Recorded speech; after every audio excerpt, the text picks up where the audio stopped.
ये कहानी उस वक्त के बाद की है जब जेक सुली और नेटेरी ने पेंडोरा के बाकी नाविक के साथ मिलकर धरती से आए लोगों से अपने प्लेनेट को बचाने के लिए युद्ध किया और उन्हें हराकर वापस धरती पे जाने के लिए मजबूर कर दिया। वहाँ पे सिर्फ वही लोग रहे जो उस प्लेनेट को बर्बाद नहीं होने देना चाहते थे। जेक को उसके साथ ही डॉक्टर ग्रेस के अवतार से पैदा हुई एक बच्ची भी मिली जिसका नाम उसने किटी रखा और उसने अपने पहले बेटे का नाम निटेम रखा। वहाँ के सभी लोगों का मानना होता है कि हमारी जिंदगी यहाँ की देवी एवा की देन है और हमारी हर सांस इनके लिए समर्पित होनी चाहिए। इसी तरह जेक नेटेरी के साथ खुशी से अपनी जिंदगी जीने लगा। अब उसके टोटल 4 बच्चे हो चुके थे। धरती के लोगों के वहाँ से चले जाने के बाद उन्हें वहाँ पर कर्नल का बेटा मिला जो काफी छोटा था और क्योंकि कर्नल अब मारा जा चुका था इसीलिए उन्होंने उस बच्चे को अपने साथी रखकर उसकी देखभाल की और उसका नाम उन्होंने स्पाइडर रखा। वो भी जेक के बच्चों के साथ ही खेला करता था और उन्हीं को वो अपना परिवार मानता था। लेकिन नेटेरी के लिए अभी वो एक एलियन ही था जो कि उसके बाकी के बच्चों से हमेशा अलग ही रहेगा। जेक ने खुद ही अपने बच्चों को लड़ने और हथियार चलाने की कला भी सिखाई।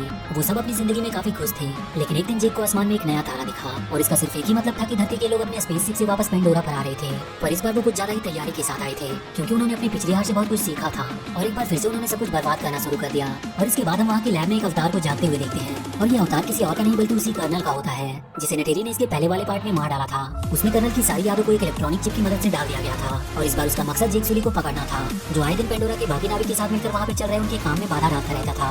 और आज भी वो अपने लोगों के साथ मिलकर एक हथियार से हमारे ट्रेन पर हमला करके सारे हथियार को लूट लेता है। वहीं पे हम उसके दोनों बेटों को देखते हैं। वो भी अपने डैड की तरह ही काम करना चाहते थे और इसीलिए वो भी वहाँ के हथियारों को लूटने चले गए। और उसी दौरान वहाँ पर हुए एक हवाई हमले में नेटेन घायल हो गया लेकिन खुशकिस्मती से उसे कुछ हुआ नहीं और जेक उसे बचाकर घर ले आया। वहाँ पे बहुत सारे नावी पहाड़ों की गुफा में छुप कर रहा करते थे क्योंकि इंसानों ने वहाँ पे आकर उनके घरों को तबाह कर दिया था।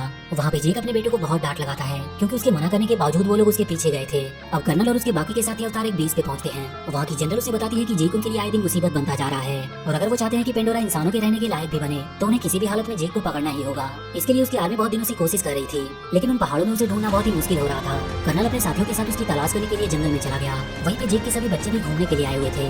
वो कर्नल उस जगह पे जाता है जहाँ पर पिछली बार उसकी नावी लोगों के साथ लड़ाई हुई थी।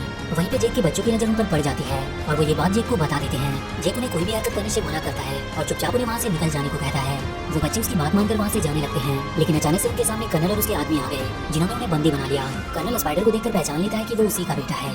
वो उन सबको अपने साथ ले जाने की तैयारी करने लगे लेकिन तब तक वहाँ पर जेक और नेटेरी भी पहुंच चुके थे और वो दोनों छुपकर अपने हथियारों से उन पर हमला कर देते हैं और वो किसी तरह उन बच्चों को वहाँ से भगाने में कामयाब रहते हैं। लेकिन इन सब में स्पाइडर पकड़ा जाता है और कर्नल उसे उठाकर अपने साथ ही ले जाता है। जेक अब अपनी फैमिली की सेफ्टी के लिए उन्हें कहीं दूर ले जाना चाह रहा था क्योंकि अब स्पाइडर पकड़ा जा चुका था और उसे डर था कि कहीं वो उन्हें उनका पता न बता दे जिससे उसकी वजह से उसके बाकी के सारे लोग भी मारे जा सकते थे। इधर स्पाइडर को वो लोग जेक का पता बताने के लिए बहुत टॉर्चर कर रहे थे पर वो किसी भी हाल में उनके सामने झुकने को तैयार नहीं था। इसीलिए कर्नल खुद अपने तरीके से उसे समझाने की कोशिश करता है। वो उसे वहाँ से बाहर निकालने का लालच देता है। इधर जेक अपने कबीले का मुखिया किसी और को बनाकर अपनी पूरी फैमिली को लेकर वहाँ से कहीं और जाने के लिए निकल जाता है जहाँ उसे वो इंसान कभी ढूंढ ना सके। और बहुत सारे आइलैंड को पार करते हुए वो एक अनोखे आइलैंड पर पहुँचता है जहाँ के लोग पानी और जमीन दोनों जगह पे रहने में सक्षम थे।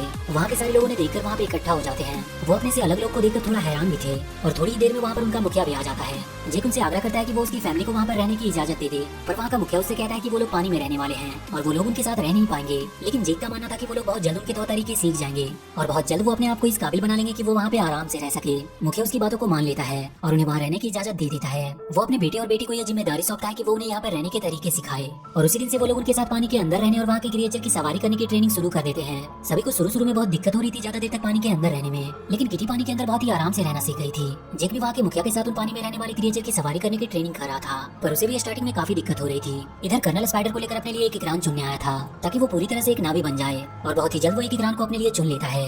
जेक के बच्चे भी धीरे धीरे सब कुछ वहाँ पर सीखने लगे थे। एक दिन मुखिया का बेटा और उसके दोस्त किटी की हरकतों का मजाक उड़ाते हैं जिसकी वजह से उनकी किटी के भाई नेटेम और रॉक से लड़ाई हो जाती है।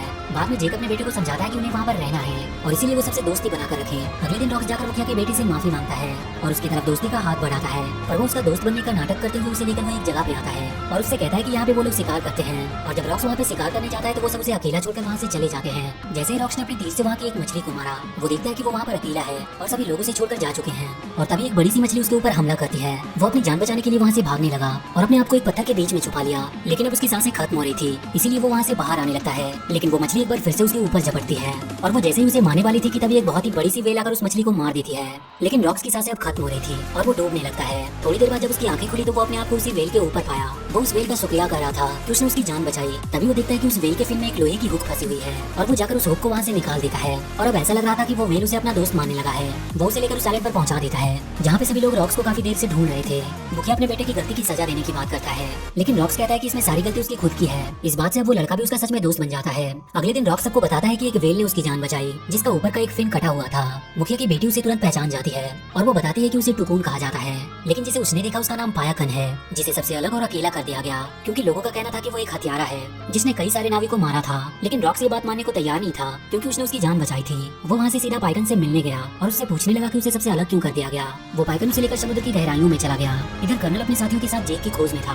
वो एक बहुत बड़े से जहाज जो टुकुन का शिकार किया करते थे उनकी मदद से वो वहाँ से दूर हरेक आइलैंड की छानबीन करने का सोचता है और थोड़ी ही देर में वो लोग उस आइलैंड पे पहुंच जाते हैं और वहाँ के लोगों को टॉर्चर करके उनसे जेक के बारे में पूछने लगते हैं। लेकिन कोई भी उन्हें कुछ भी बताने को तैयार नहीं था, इसीलिए वो उनके पूरे गाँव को ही जला देता है। जेक उसी आइलैंड के दूसरी छोर पे रह रहा था। वहाँ का मुखिया उसे बताता है कि वो लोग उसे ढूंढते हुए उनके आइलैंड तक पहुंच चुके हैं। जब गाँव वाले कर्नल को कुछ नहीं बताते हैं तो उसे एक आइडिया आता है और वो उनके इलाके के टुकुन का शिकार करने का डिसाइड करता है ताकि ये देखकर सारे गाँव वाले उनकी ताकत को जान सके। इधर रॉक्स पाइकर के साथ बॉन्ड बनाकर उसके बारे में जानता है कि उसे सबसे अलग क्यों किया गया। रॉक्स उसमें देख पाता है कि कैसे हंटर्स ने उन पर हमला किया था जिसमें कई नावी और टुकुन मारे गए, लेकिन सबने उसे ही किलर समझा।